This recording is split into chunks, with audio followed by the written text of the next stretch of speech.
The other thing that happens during masturbation is a psychological attachment.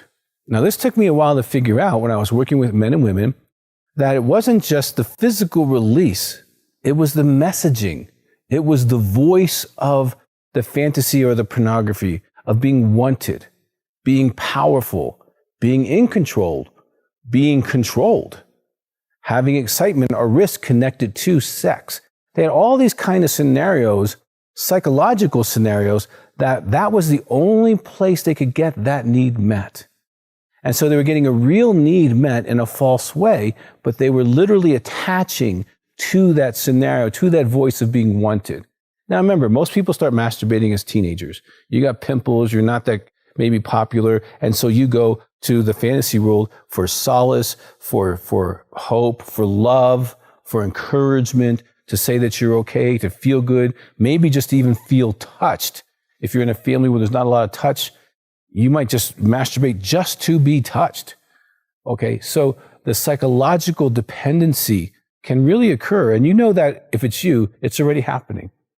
Because you're looking for a certain voice. You're looking for a certain scenario again and again and again and again and again and again. And that would tell me that, okay, there's some psychological interplay as to why you're motivated to masturbate as often as you do, or to what you do.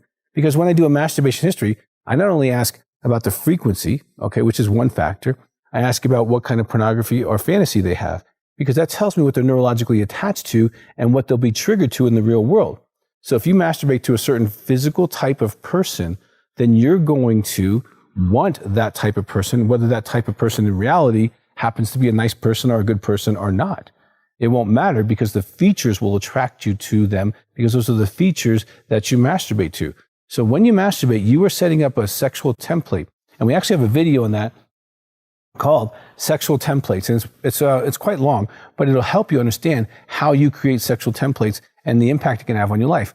I would strongly recommend that you get that if you want to further understand how you create your own sexual preferences, how you create your own sexual desires. And I've had people who have spent thousands of masturbation times with one thing, and then they stop that and they move to another type of sexual reinforcement with a real person, and we're able to create a sexual, happy, satisfying life with them.